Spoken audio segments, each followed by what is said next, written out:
ایک بار پھر ہم بات کریں گے اس پارٹی کی جس میں سب کچھ متنازع ہے. سمجھ گئے آپ؟ کہتے ہیں بدنام ہوں گے تو کیا نام نہ ہوگا. اچھا نہیں, اس میں بڑا اہم موڑ آ چکا ہے نا. اب ہم پارٹی کا نام بھی نہیں لیں گے, وہ والی پارٹی نہیں. آپ کو پتا ہے, آپ نے کہیں گفتگو کرتے ہوئے کہا ہے کہ وہاں تو بانی کا نام لینے پہ پابندی ہے. تو ہم تو پارٹی سے بھی ہم آپ تو نام لیتے ہیں. نہیں, آپ تو نام لیتے ہیں, آپ تو عمران خان صاحب کا نام لیتے ہیں. لیکن بات یہ ہے کہ متنازع کچھ عرصے سے زیادہ ہو چکی ہے پارٹی کے اندر معاملات. جب سے رفٹس آ رہی ہیں سامنے, فیصل واوڈہ صاحب کی پریڈکشنز پوری ہو رہی ہیں, تو اس کے بعد سے سمجھنے کی کوشش کی جانی چاہیے کہ فیوچر کیا ہوگا. موروثیت کے ہمیشہ موروثی سیاست کی ایکچولی حوصلہ شکنی کرتے تھے عمران خان صاحب. لیکن ہم نے دیکھا کہ عرصے سے بجائے بیرسٹر گوہر اہم اناؤنسمنٹس کریں, علیمہ خان صاحبہ سامنے آ کے لانگ مارچ اناؤنس کرتی تھی, تو ایسے لگتا تھا کہ ان کو اعتماد حاصل ہے بھائی کا, بھائی ان پہ ٹرسٹ کرتے ہیں, کسی اور پر نہیں کرتے. نہ کہ علی امین گنڈاپور صاحب اناؤنس کریں یا کوئی اور. تقریباً 1 ماہ ہوا, تقریباً کم و بیش 2 دن آگے پیچھے, کہ ان کی ملاقات علیمہ خان صاحبہ کی نہیں ہو پا رہی تھی عمران خان صاحب سے. اور اسی سلسلے میں ان کی ایک تصویر وائرل ہوئی جس میں وہ ننگے پاؤں بیٹھی تھی دھوپ میں ڈیالہ جیل کے باہر, کہ ملاقات کروائی جائے ورنہ یہاں سے نہیں جائیں گے. وہ سمبولک تھی ایک تصویر جس پہ لے کے لوگوں نے ولاگز کر دی اور ان کی جرت کو, ان کی استقامت کو سلامیاں پیش کی. اس کے بعد یکدم ایک خبر ایسی آئی, ہماری ایک بڑی سینئر صحافی ہیں, انہوں نے کہا کہ ان کی انفارمیشن کے مطابق عمران خان صاحب علیمہ خان صاحبہ سے نہیں ملنا چاہتے. ٹویسٹ, ایک ڈسیپشن پورا مہینہ چلی, وہ نہیں مل پائیں, لیکن اب عمران خان صاحب ہی ان سے نہیں ملنا چاہتے. تو جب یہ ٹاپک چھڑا علیمہ خان صاحبہ کا, تو شیر افضل مروت صاحب جو الیکٹرک رہنما تھے پاکستان تحریک انصاف کے ایک وقت میں جب مشکل وقت تھا پی ٹی آئی پہ, انہوں نے ایک انٹرویو میں سما کو ہی, سارا عالم صاحب کو انٹرویو دیتے ہوئے انہوں نے سخت باتیں کی علیمہ خان صاحبہ کو فرنٹ پہ رکھ لیا, بالکل نشانے پہ. وہ کیا کہہ رہے ہیں سن لیتے ہیں ان کی زبانی, بڑے شکوے ہیں ان کو. جی, انتہائی غیر انسانی رویوں سے ہم گزرے ہیں علیمہ خان کے ان کے ہاتھوں, اور ان کی زبان جو ہے وہ آگ اگلتی تھی, اور جس پر جو ہے میں نے قطع تعلق کیا, خان کو جا کے شکایت کی. 29 لوگ اس دن ٹرائل میں موجود تھے جب خان کو میں نے شکایت کی. ہر چیز میں ان کی دخل کاری ہوتی ہے, جس پر خان نے کھڑے ہو کے کہا کوئی بھی جو ہے علیمہ خان کا فون نہیں سنے گا, اس کو بلاک کر دیں, اور اس کے پارٹی کے معاملات میں ان کا کوئی تعلق نہیں ہے. اور اس کے بعد جو ہے پھر تو یہ کل کے میری مخالفت پہ آ گئی. آپ کو کتنی حقیقت لگتی ہے اور کتنا افسانہ ان باتوں میں؟ ڈرامہ. کس کا, ان کا یا ان کا؟ اچھا, میں آپ کو ایک بات بتاؤں, ایسے ہوتا نہیں ہے جیسے یہ کہتے ہیں. میں نے یہ کہا, خان کھڑا ہو گیا, خان نے کہا ان کو بلاک کر دو. ایسے نہیں ہوتا. آپ سے اس سے پہلے ایک اور بھی بیان آیا تھا, میں کہتا ہوں وہ بھی ڈرامہ تھا. وہ بیان یہ تھا کہ خان نے کہا کہ سلمان اکرم راجہ جو ہے یہ کوئی اسکول ٹیچر نہیں ہے, یہ کوئی کلاس روم نہیں ہے, ایسے نہیں کرنا چاہیے. وہ بھی ایک بیان آیا. جی بالکل, پارٹی کو کلاس روم کی طرح نہ چلائیں, یہ اسکول نہیں ہے. میں سمجھتا ہوں کہ خان نے کہا بھی اور نہیں بھی کہا, مگر جو امپریشن دیا جا رہا تھا دونوں کیسز میں وہ یہی تھا کہ جیسے خان نے کافی اسٹرانگ ریئیکشن کیا. ایکچولی خان نے جیسے کہتے ہیں نا ڈیفلیکٹ کر دی باتیں. جو لوگ جا کے سلمان راجہ کے بارے میں کمپلین کرتے ہیں خان کے آگے, خان ان کی بات پہ یقین نہیں کرتا. خان کو پتہ سلمان اکرم راجہ کیا ہے اور کیوں خان نے اس کو ساتھ لیا ہے. خان کو یہ بھی پتا کہ یہ لوگ جو ہیں جو آگے تنقید کرتے ہیں یہ کیا ہے اور کس قسم کی کشمکش چل رہی ہے. تو خان نے یہ ضرور کہا ہوگا کہ ہاں کہ پارٹی کو اسکول روم کی طرح نہیں چلنا چاہیے. اسکول روم کے اندر کیا ہوتا ہے, لڑائی جھگڑے ہوتے ہیں, ایک دوسرے کو کاغذ مار رہے ہوتے ہیں لوگ, ایک دوسرے کو ٹانگیں کھینچ رہے ہوتے ہیں. بریک ٹائم میں, بریک ٹائم کیا, جب وہ لیکچر ہو رہا ہوتا ہے تو پھر بھی لوگ لگے ہوتے ہیں. اچھا, پتہ نہیں کہاں لگے, آپ پتہ نہیں کس زمانے کی بات کر رہے ہیں. ہمارے زمانے بڑا ڈسپلن تھا, ہم پڑھائی وائی کوئی نہیں کرتے تھے, ایک دوسرے کی ٹانگیں کھینچتے رہتے. I think boys تو یہ ساری سیاسی جماعت اس boys will be boys. تو Khan is making a bigger point کہ جیسے کلاس روم کے اندر ایک دوسرے کی ٹانگ کھینچتے رہتے ہیں سارا وقت, وہ نہ کیا کریں. It was not pointed at Salman Akram Raja. انہوں نے ایک جنرل بات کی ہوگی, انہوں نے اس کو ٹوسٹ کر کے راجہ کے خلاف چلا دی. یہاں بھی جب مروت صاحب جا کے وہاں کمپلین کر رہے ہیں اس کی بہنوں کے خلاف جو کہ اس کے بڑے قریب ہیں, اس میں تو کوئی شک نہیں ہے نا. تو آپ کا خیال ہے وہ چپ کر کے سن لے گا اور کہے گا ہاں ہاں بڑی فلانی ٹنگڑی ہے, یہ نہیں کرے گا وہ.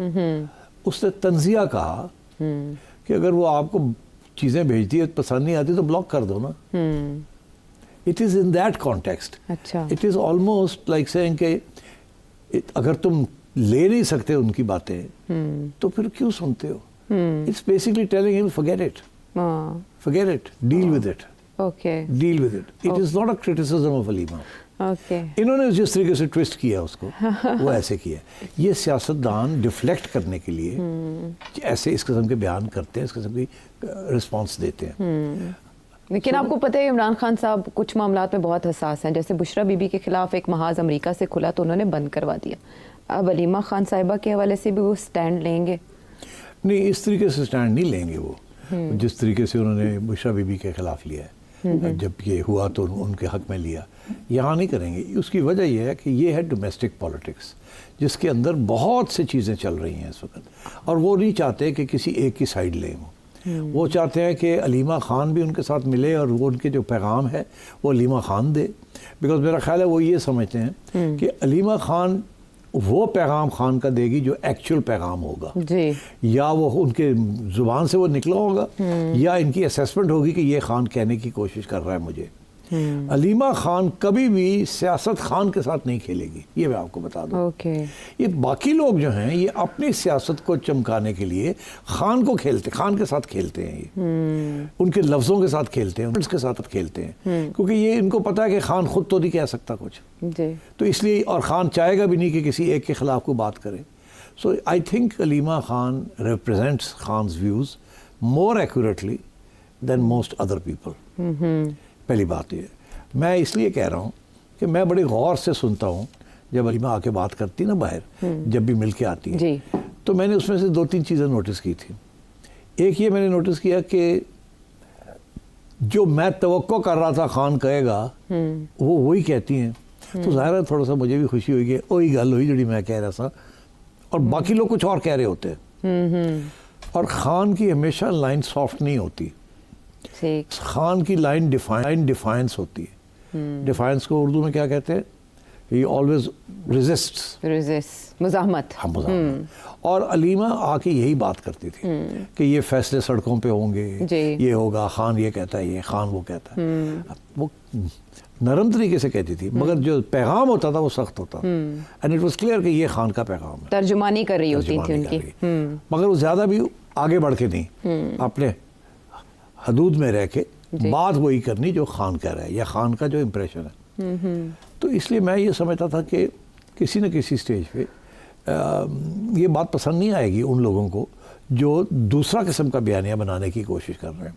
اب تو عائشہ واضح ہو گیا نا کہ پارٹی کے اندر 2 لائنز ہیں, ایک مفاہمت اور ایک مزاحمت. بالکل, یہ نواز شریف اور شہباز شریف کیس ہو رہا ہے, یہ اسی قسم کی بات ہو گئی. اچھا, ٹھیک, مگر نواز شریف صاحب تو خود بول پڑتے تھے نا, یا مریم بول پڑتی تھی. یہاں خان خود تو نہیں بول سکتا, تو you have to have proxies. یہ جو حضرات ہیں نا سارے, جو کہ کوشش کر رہے ہیں کہ کوئی مذاکرات ہو جائیں, کوئی راستہ نکلے, یہ سارے دوسری لائن والے ہیں. ان سے توقع کرنا کہ یہ آ کے آپ کو صحیح بات کریں گے جو خان کہہ رہا ہے, میں تو ان کی باتوں پہ کوئی زیادہ ان کو اہمیت نہیں دیتا. اچھا, میں اہمیت دیتا ہوں ان کی بہن جو بات کرتی ہے, ان کی بیوی جو بات کرتی ہے. اچھا, ہاں, آج کل بشرا بی بی بات نہیں کر رہی, اور خان خود نہیں بات کر رہا بیکاز اس کو ایکسیس نہیں مل رہا. تو we have to rely on these people who go and see him. اور اب تو واضح ہو گیا نا کہ وہ لوگ جا رہے ہیں ان کو ملنے, یا ان کے راستے کھولے جا رہے ہیں جو کہ اس کو سمجھانے کی کوشش کر رہے ہیں کہ مفاہمت ہونی چاہیے, لڑائی جھگڑے بند کریں, اسٹیبلشمنٹ کے ساتھ بات کریں. یہاں تک تو اب یہی صاحب جس کی بھی آپ نے کلپ دکھائی ہے, یہ کہہ رہے ہیں جی کہ نومبر میں دسمبر میں مذاکرات ہو رہے تھے بیہائنڈ دا سینس, یہ بھی طے ہو گیا تھا کہ خان باہر آ جائے گا, یہ ہو جائے گا, وہ ہو جائے گا, ساری باتیں آ رہی ہیں باہر. جی, انڈرسٹینڈنگ ہو گئی تھی. تو ابھی خان کی طرف سے تو کوئی ایسی بات نہیں. تو یہ لوگ ہی ہیں جو یہ افواہیں اڑاتے ہیں اور آتے ہیں جاتے ہیں اور افواہیں اڑاتے ہیں اور خان کو منانے کی کوشش کر رہے ہیں. تو میں یہ سمجھتا ہوں کہ یہ جو اس وقت جو حلیمہ کے اوپر اٹیک آ رہی ہے, اور اس کو اب روکا گیا فرام میٹنگ خان, وہ اسی لیے کیا گیا تاکہ یہ جو دوسرا بیانیہ ہے یہ چل پڑے, اس کے راستے میں رکاوٹیں نہ ہوں. اگر یہ جا کے خان کو ملے گی یا راجہ خان کو ملے گا تو وہ تو آگے کچھ اور کہیں گے. اچھا, وہ ان کے ساتھ ہاتھ نہیں بٹائیں گے یہ نہیں دوسرے لوگوں بٹائیں کے گے، ساتھ. ہاں. اس لیے ان کے اوپر پابندی لگتی جا رہی ہے کہ ان کا کھلی چھٹی نہ دی جائے، بیکاز یہ تو آگے ڈیریل کر دیں گے جس لائن کو ہم چلانا چاہتے ہیں. اچھا، اس سے پہلے ایسی خبریں بھی تھیں جیسے ڈومیسٹکلی یعنی گھر کے اندر بھی ایک رفٹ ہے، جیسے بھابھی ہیں بشرا علیمہ خان صاحبہ نند اور ان کے بھی کیمپس ہیں، جہاں سے یہ خبر نکلی کہ عمران خان صاحب خود نہیں ملنا چاہتے. وہاں سے یہ بات بھی کی گئی کہ بشرا بیوی کو جیل بھیجنے کے پیچھے بھی کوئی ہے. نان سنس. اچھا، یہ بھی نان سینس ہے، یہ بھی اسی نیریٹو کا حصہ ہے جو الگ چلایا جا رہا ہے. اس نے کہا تو یہ کوئی مائنڈ نہ کرے، جس نے بھی یہ کہا ہے از نان سنس. یہ ہو ہی نہیں سکتا کہ خان صاحب نے کہا میں نے علیمہ کو نہیں ملنا. It's not possible. اچھا، یہ بھی جس میں اڑاتے ہیں لوگ یہ باتیں. اگر ایسی بات ہے تو اب وہ نام ان کا آ رہا ہے تو جانے دینا، ملنے دیں ان کو. اب ان کی اپنی بنائی ہوئی کمیٹی ہے جو ان کا نام ڈال رہی ہے اپنے، کیوں نہیں جانے دیتے آپ؟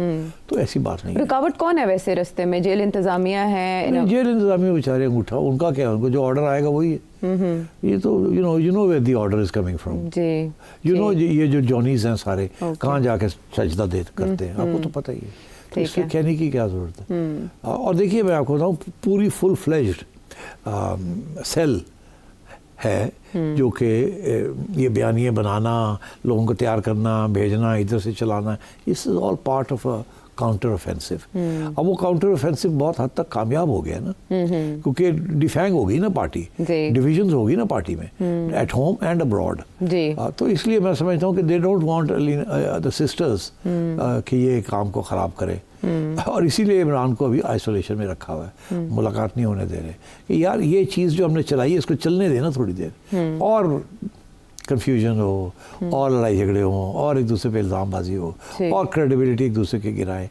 سو I think it's a good strategy. اچھا، ایسے کچھ عرصے سے یوں لگا کہ جیسے پارٹی میں نمبر 2 کی تلاش بھی ہو رہی ہے کہ جانشین کون ہو سکتا ہے عمران خان صاحب کا، جس میں عمران خان صاحب ٹرسٹ کریں. کبھی بشرا بی بی کا نام سامنے آیا، ان کے ہسٹری دیکھتے ہوئے پولیٹیکلی جو انہوں نے رول پلے کیا، اور علیمہ خان صاحبہ کو دیکھتے ہوئے ہارڈ لائنر اگر چننا پڑے عمران خان صاحب کو اپنے جانشین کے طور پہ، کسی کو سونپنا پڑے، تو ان دونوں میں سے وہ کس کا انتخاب کریں گے؟ میرا خیال ہے خان کسی کا بھی نہیں کرے گا. He will never take that route کہ یہ ان کے لفظ سے کوئی بات نکلے گی نہیں، کبھی نہیں نکلے گی کہ اگر مجھے کچھ ہو گیا تو فلانا جو ہے وہ پارٹی کو چلائے گا. He will never do that. He will never consider the possibility that he will not lead the party. مطلب ہے کہ وہ کبھی اس چیز کی توقع بھی نہیں کریں گے اور سوچیں گے بھی نہیں اور بیان بھی نہیں کریں گے کہ اگر مجھے کچھ ہو جاتا ہے تو فلانا بندہ پی ٹی آئی کو لیڈ کرے گا. وہ نہیں کریں گے. Okay. Because P T I کے اندر جو میجورٹی پارٹی ہے وہ پرو اسٹیبلشمنٹ ہے. تو خان کی تو سارا بیانیہ ہیز بین اینٹی اسٹیبلشمنٹ. جب خان پرو اسٹیبلشمنٹ ہو جائے گا تو پھر بات کریں گے آپ سے. ابھی تو دیکھیے نا جو ہارڈ لائنرز ہیں تو ساری جیل میں ہیں، مگر ان میں کوئی بھی اس لیڈرشپ کوالٹی کا نہیں ہے. اگر خان کو خدا نخواستہ کچھ ہو جاتا ہے تو there is no one to lead the party. وہ پارٹی ایک بن جائے گی like Q, P M L Q.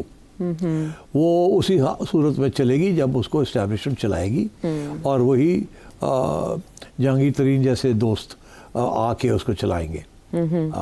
وہ تو بھی کوئی سٹیج نہیں ہے نا، بیکاز یہ سارا جو سپورٹ ہے، جو کلٹ ہے، is for Imran Khan, is not for anybody else. کوئی سیکنڈ لیڈر نہیں ہے پی ٹی آئی کے اندر. دیکھیے نا ہر جماعت میں کوئی سیکنڈ تھرڈ لیڈرز ہوتے ہیں نا. نواز تھا تو شہباز تھا، ٹھیک ہے نا. سو اب مریم آ گئی ہے. اسی طریقے کے ساتھ پیپلز پارٹی میں بھی بلاول ہے، زرداری صاحب کے جانشین. ٹھیک. تو so this is the issue. And I think PTI without Imran is no party. ہاں. اچھا دیکھیں، آپ نے کہا ہارڈ لائنر سارے جیل میں ہیں، لیکن علیمہ خان صاحبہ کچھ عرصے سے ہارڈ لائن لے رہی ہیں. یہاں تک کہ جے آئی ٹی جو انویسٹیگیشن کے لیے بنی تھی سوشل میڈیا پوسٹ کے لیے، اس میں بھی ان کو سنگل آؤٹ کیا گیا تھا اور خدشہ ظاہر کیا جا رہا تھا کہ شاید یہ اریسٹ ہو جائیں. بالکل ممکن ہے، بالکل ممکن ہے. ٹھیک. اب کیسز تو ہیں نا، کیسز تو بنے ہوئے ہیں، اور آگے بھی میں نے سنا کیسز آ رہے ہیں، ہیئرنگ شروع ہونے والی ہے. تو اس کے اندر ہو سکتا ہے ان کو بھی جیل میں ڈال دیں. وہ پیش بھی ہو رہی ہیں پیشیاں بھی. دیکھیے اگر بڑا سیدھی سی بات ہے کہ کوئی لبرلزم، کوئی ہیومن رائٹس، کوئی قانون، all is secondary. The most primary objective is کہ this hybrid government has to stay. Khan cannot be allowed to derail it. Country is at stake. National interest demands this. And we are patriotic اور ہم یہ کریں گے. یہ line ہے اب. تو اب یہ لائن تو سن بھی لی نا آپ نے. تو یہ ہارڈ اسٹیٹ وغیرہ از آل پارٹ آف دس. تو اس لیے اس وقت بڑے نازک موڑ پہ پاکستان کھڑا ہے. اگر یہ ملک کے انتشار میں پھنس جاتا ہے اور لڑائی جھگڑے شروع ہو جاتے ہیں تو بچے گا نہیں یہ ملک. تو اس لیے یہ ایک لائن آ رہی ہے کہ stability is more important than democracy. تو اب آپ اس میں اتفاق کریں یا نہ کریں, میں تو سمجھتا ہوں کہ دس اسٹیبلٹی اور ڈیموکریسی کے درمیان کانٹرڈکشن نہیں ہونا چاہیے. ڈیموکریسی کے ساتھ ہی اسٹیبلٹی جڑی ہونی چاہیے. اسٹیبلٹی ڈیموکریسی کے ساتھ ہی. اور ہماری ڈیموکریسی بڑی unfortunately is full of holes. بڑی موقع پرستی ہے مور دین ڈیموکریسی. خستہ حالت ہے. اور یہ سب اداروں میں ایسے ہی ہے. اس لیے اس ملک میں ڈیموکریسی کی بات کرنا ٹھیک ہے, کرنی تو ہمیں چاہیے, بیکاز آئین کے مطابق یہ وہی ہمارا ایک اصول ہے, وہی ہمارا مقدر ہے and so on. But at the end of the day جس قسم کے تھریٹس آ رہی ہیں آپ کو نیشنل سیکیورٹی کو, اس میں انارکزم, کیوس, اگر یہ چیزیں آگے بڑھ گئیں تو بڑا مشکل ہو جائے گا سروائیو کرنا. اچھا, یہ باقاعدہ آبزرو کیا جا رہا ہے اور اس پہ آپ نے بھی بہت دفعہ بات کی کہ 1 سال پہلے انتخابات کو تقریباً 1 سال 1 ماہ ہو چکا ہے. 1 سال پہلے پاکستان تحریک انصاف کے مطالبات اور تھے, اور اب یہ حالت ہے کہ اب بجائے یہ کہ مطالبات رکھیں, سروائیول کی طرف آ رہے ہیں کہ ریلیف مل جائے, رہا ہو جائے, پارٹی کو کوئی بریدنگ سپیس مل جائے. اس سچویشن تک پارٹی کو پہنچانے میں کس کا کردار ہے پی ٹی آئی؟ یہ سب لوگوں کا جن کو آپ ہر روز مجھے کلپ سناتے ہیں. علیمہ خان صاحبہ کا کتنا ہے اس میں؟ کوئی رول نہیں ہے. ان کا نہیں ہے. عمران خان صاحب کا اپنا؟ نو. اچھا, یہ صرف اسی کا کشمکش کا جو اندرونی کشمکش ہے. اچھا, اس کی وجہ یہ ہے کہ یہ نہیں ہے کہ یہ ان پیٹریوٹک ہے, یہ نہیں ہے کہ یہ اسٹیبلشمنٹ کے پٹھو ہیں, ایسی بات نہیں ہے. یہ جینیونلی یہ سمجھتے ہیں کہ ہم نے جو پالیسی اختیار کی تھی خان صاحب نے, وہ چل جاتی تو بڑا مزہ آتا, مگر چلی نہیں. اس سے کچھ ہماری خامیاں ہیں, کچھ دوسری سائڈ کی مضبوطیاں ہیں, کچھ ہم نے ٹائمنگ غلط کی, کچھ ہمارے اندر ڈفرینسز تھے, وہ چلا نہیں. وہ فیل ہو گیا. اب اگر وہ فیل ہو گیا تو اس کو چھوڑے نا, پھر کوئی اور راستہ ڈھونڈے. تو ایک فرسٹریشن بھی ہوئی ہے, ایک جیسے کہ ڈیسپریشن بھی ہوئی ہے, اور اوپر سے جیسے میں نے کل کے پروگرام میں کہا تھا کہ ہر جگہ پہ at home and abroad establishment کامیاب ہو گئی ہے, فورن سپورٹ کو ختم کر دیا ہے, اپنے آپ کو اسٹیبل کر لیا ہے, اکانومی کو چلانا شروع کر دیا ہے. You understand? So I think یہ جینیونلی سمجھتے ہیں کہ یار لائن ہماری پٹ گئی ہے, لائن کو چینج کریں. اب اسی لیے اب یہ ہے نا, پہلے یہ تھا ریزسٹنس, اب یہ ریلیف. ریزسٹنس کامیاب نہیں ہوئی, اڑ گئے. اب پھر یہ ہے کہ چلو ریزسٹنس ریلیف ہی صحیح, کچھ اسپیس تو اپنے لیے کریٹ کریں نا. یہی پالیسی ہمیشہ نون لیگ کی رہی تھی, محترمہ کی بھی یہی پالیسی تھی. ریزسٹنس فیل ہو گیا, ریلیف کے اندر گھس گئے, اندر اسپیس کریٹ کی اپنے لیے, پاؤنڈ اڑایا اندر, اور پھر سازشیں کرنی شروع کر دی. تو یہ جو گروپ ہے سارا, کوئی ادھر سے آ رہا ہے, کوئی ادھر سے آ رہا ہے, کوئی اوپر سے آ رہا ہے, they are all trying to do the same thing. تو اس لیے میں یہ کہتا ہوں, یہ ایسی بات نہیں ہے کہ سارے جو ہیں یہ اسٹیبلشمنٹ سے پیسے لے رہے ہیں. یہ نو, دے جینیونلی دے نو کہ لیڈرشپ عمران کی ہے, دے نو ووٹ عمران کا ہے, بٹ دے فیل کہ خان صاحب جو ہے وہ سیاست نہیں کر رہے, اور جو کی تھی وہ اچھی تھی مگر وہ پٹ گئی لائن. اگر کامیاب ہو جاتی تو واہ مزے آ جانے, مگر وہ نہیں ہوئی, اور اب امکان اور بھی کم ہو گیا ہے کہ وہ کامیاب ہوگی. تو اس لیے بہتر ہے کہ اپنا رخ چینج کیا جائے. کچھ عرصے سے آپ نے بھی مشورہ دیا صاحب, بہت عرصے پہلے آپ نے بہت عرصہ پہلے دیا تھا, لیکن کچھ عرصے سے یہ کہا جا رہا تھا جب سے مذاکرات ناکام ہوئے کہ پی ٹی آئی کو ریویو کرنے کی ضرورت ہے اپنی پالیسی کو. یہ جو آوازیں پی ٹی آئی کے اندر سے اٹھ رہی ہیں, اب ایک دم سے علی امین گنڈا پور اپنے 3 سرکردہ رہنماؤں پہ الزام عائد کر دیتے ہیں. شیر افضل مروت مرکزی جو رہنما ہے, علیمہ خان صاحبہ جو ہمشیر ہے, ان کے اوپر فائر کھول دیتے ہیں. تو کیا آہستہ آہستہ ہارڈ لائنرز کو کارنر کر کے اس کانٹا بدلا جا رہا ہے, ٹریک چینج کیا جا رہا ہے, پارٹی پالیسی بدل رہی ہے, اسی طرف کو ہیلپ کیا جا رہا ہے اپنی پالیسی چینج کرنے کے لیے کہ آپ کے خلاف جو ہارڈ لائنرز ہیں ان کو ہم سنبھال لیتے ہیں. ٹھیک ہے, آپ تو نہیں سنبھال سکتے, ہم سنبھالتے ہیں, ٹھیک ہے, آپ اپنا کام کریں. تو اب ایونچولی بات عمران پہ آئے گی. میں وہ اس کی انتظار کر رہا ہوں جس دن وہ عدالت کے سامنے آئے گا, رپورٹرز ہوں گے اور وہ کھل کے بات کرے گا. اب دیکھنا ہے کتنی کھل کے بات کرتا ہے, کیا بات کرتا ہے, لفظ کیسے چنتا ہے, کس کی طرف اس کا جھکاؤ ہوتا ہے, اس سے اشارہ کیا ملتا ہے آپ کو, پھر سمجھ آئے گی. ابھی تو سارے لگے ہوئے ہیں اپنی ڈرامے کرنے.